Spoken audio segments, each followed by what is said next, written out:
আমার একটা বড় আমার একটা প্রশ্ন হচ্ছে, আপনি এখন একজন ভালো একজন পরিচালক হিসাবে বর্তমানে আছেন এবং লেখনও।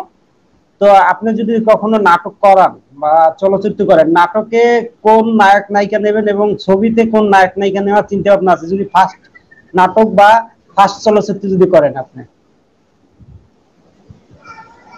আসলে যদি নাটক বা সিনেমা তৈরি করার মানসিকতা ওইভাবে তৈরি হয়ে যায়, ওই পজিশনেও যদি আমার আমি থাকি, তো তখন সিচুয়েশনে তখন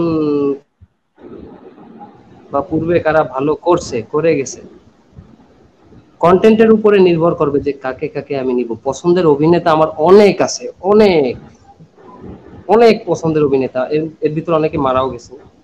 না না আর ভাই, এখন বর্তমানে বর্তমানে আমার প্রশ্নের উত্তর দিতে হবে। বর্তমানে কোন নাটকের ক্ষেত্রে প্রথম চয়েস যে আপনি মানে কোন দুজনকে নেবেন, নায়ক নায়িকা এবং নাটকে এবং চলচ্চিত্রে? এটা প্রশ্নের উত্তর দিতে হবে ভাই, আপনার পছন্দ মতো। ভাই, যদি এই মুহূর্তে আমার যদি একটা সিনেমা বানানো লাগে, তো এই মুহূর্তে সিনেমা বানাইলে আমি যদি সিনেমা না নাটকের কথা বলি, নাটক যদি বানাই, আমি যেহেতু ফানি টাইপের নাটক বানাই, অবশ্যই নাটকের ভিতরে আমার কাকে কাকে নিতে মন চাইবে সেটা হলো জাহিদ হাসান, মীর সাব্বির, আফরান নিশো, মোশাররফ করিম। এনাদের নাটক আমার কাছে খুবই ভালো লাগে। এনারা ফানি কাজগুলো অনেক ভালো করতে পারে, অনেক বেশি করতে পারে। আর যদি এককভাবে আর বলেন নায়িকার ক্ষেত্রে? তাহলে বর্তমানে আফরান নিশো। নায়িকা?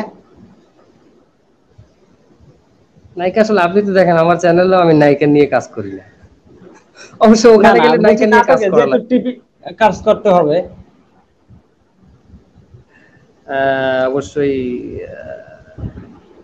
বর্তমানে তানজিন তিশা, আর মেহজাবিন। চলচ্চিত্র যদি করেন, চলচ্চিত্র যদি করেন সেক্ষেত্রে কোন নায়ক নায়িকা নেবেন? চলচ্চিত্রের নায়ক নিলে অবশ্যই আমি একদম নতুন মুখ নেব। নতুন মুখ দিয়ে শুরু করবেন? হ্যাঁ, ছোট বাইরে দিয়ে শুরু করে দিব, আমার ইচ্ছা না, সেইটাই। হ্যাঁ, না, জিসান ভাই আসলে খুব দক্ষ অভিনেতা এবং মানে স্মার্ট অনেকই আসলে। আমরা শুভকামনা রইলো জিসান ভাইয়ের প্রতি। যেন আসলে আমরা চাই নতুন সে আসুক, আমাদের চলচ্চিত্রতে আসুক, আসলে অবশ্যই আমাদের চলচ্চিত্রটা উন্নয়ন হবে, এই আমি কামনা রইলো। একটা কথা আচ্ছা ভাই, বলে গেছি যদি বসির ধরেন ভাই, আপনি। সেটা হলো একটা একটা কথা বলিনি বসি ভাই। সেটা হলো নাটক যদি করি, আফরান নিশো ওনাকে আমার খুব ভালো লাগে, ওনাকে তো নিবই। আমার মোশাররফ করিমকেও ভালো লাগে।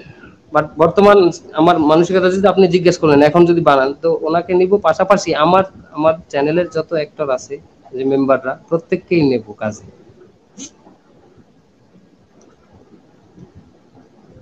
আচ্ছা ভাই, আমার আর একটা প্রশ্ন আছে, সেটা হচ্ছে আপনি এই রাকিব ভাই যেই রাকিব ভাই আছেন, যেমন আমার কথা আপনি আমার সাথে যোগাযোগ করার পর আপনি সাড়া দিচ্ছেন, এই আমাদের লাইভ কাস্টে আসছেন, বা আপনাকে যেইভাবে আমি আমি মনে করছিলাম অনেক কঠিন একজন অভিনেতার সাথে কথা বলা বা আপনার সাথে মিট করা আমার অনেক কঠিন হয়ে যাবে। তো মাশাআল্লাহ দিলে আপনি আমার কথা সাড়া দিচ্ছেন বা আমাকে সাপোর্ট দিচ্ছেন, এই কারণে আমি আসছেন আপনি আমার এখানে। তো আমার কথা হচ্ছে এটা, আপনি যদি অবশ্যই আপনি বড় অভিনেতা এক সমান হবেন, এটা আমাদের সবার দোয়া আছে, ভালোবাসা আছে। যদি হন, কখনো যদি এরকম হয়ে যান, তখন কি এই রাকিব ভাইয়ের কোনো কি পরিবর্তন আসবে? ভাই, আমি আগেও যেমন ছিলাম, এই পর্যন্ত এসেও তেমনই আছি ইনশাল্লাহ। আর যতটুকু যাব মনে হয় না পরিবর্তন হবে ইনশাল্লাহ। আমার নিয়ত না এরকম, আমার মানসিকতা ওরকম না, কোনো চেঞ্জ না। আমি সিম্পল আছি, এভাবে সিম্পল থাকবো এখন ইনশাল্লাহ।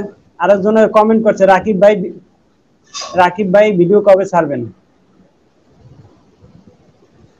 নেক্সট ভিডিও ইনশাল্লাহ কালকে আসবে, যদি কোনো টেকনিক্যাল প্রবলেম না হয়ে থাকে। কালকে ইনশাল্লাহ নেক্সট ভিডিও কি আমার নাম আসবে। ভাই? নামটা একটা টুইস্ট নাম থাক, কি থাকবে? নাম কি ভাই? এটা একটা টুইস্ট থেকে যাক, একটা মজা ভিতরে লুকায় থাক। আহ, নামটা ইনশাল্লাহ আগামী দিন ভিডিও ছাড়লেই পাবেন আপনারা। তবে চোর থাকবে, একটু চোর আছে ভিডিওর ভিতরে, বলে রাখি। আর আপনারা আমার যে এপিসোড গুলো সব থেকে বেশি ভালোবাসেন, আমার ওই টাইপের রোল থাকবে। যে টাইপের এপিসোড বেশি ভাইরাল হয়েছে, বা যে টাইপ রোল আমি নিছি, আমি অনেক সময় চেয়ারম্যান হয়েছি, অনেক সময় অন্যান্য জিনিস হয়েছি, ওই টাইপের জিনিস থাকবে আমার ভিতরে। রাকিব ভাই, আপনাকে একজন প্রশ্ন দিচ্ছে একজন ভাই, আপনার কাছে প্রশ্ন ভাই। আমার একটি ইউটিউব চ্যানেল আছে, শিক্ষণীয় অনেক কিছু আপলোড করি, তো করি, তবে ভিডিও ভালোভাবে তবে কিভাবে ভালোভাবে উপস্থাপনা করব, মানে কিভাবে উপস্থাপনা করবে, পরামর্শ দিলে ভালো হতো। হ্যাঁ, পরামর্শ হলো ভাই আপনার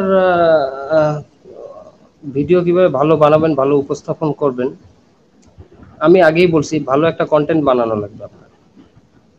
ভালো কন্টেন্ট বানানোর পর আপনি কন্টেন্ট বানাইলে যে কাহিনীটা ভালো হলো, বাট এর ভিতরে যে মশলাগুলো মিশানো লাগবে, যে হাসির যে এলিমেন্ট গুলো আপনি যোগ করবেন, এই এলিমেন্ট গুলো যোগ করার পরে আপনি আশেপাশে আপনার ঘরের বা আশেপাশে বন্ধু বান্ধব তাদেরকে আপনি একটু বলে এগুলো শোনাবেন, তারা হাসে কিনা। অনেক সময় আপনি বলে আপনি হাসছেন, অন্য কেউ হাসে নাই, এরকম যেন না হয়। আর মোটামুটি ভালো অ্যাক্টিং করতে হবে। আর এডিটের দিকে খেয়াল রাখতে হবে। অনেক সময় দেখা যাচ্ছে এডিট কিন্তু ভিডিওকে আরো জীবন্ত করে তোলে। অনেক সময় ভালো আচ্ছা এডিটের ভাই, জন্য, ভালো ক্যামেরা ধরার জন্য অনেক পরিমাণে বেনিফিট পাওয়া যায়।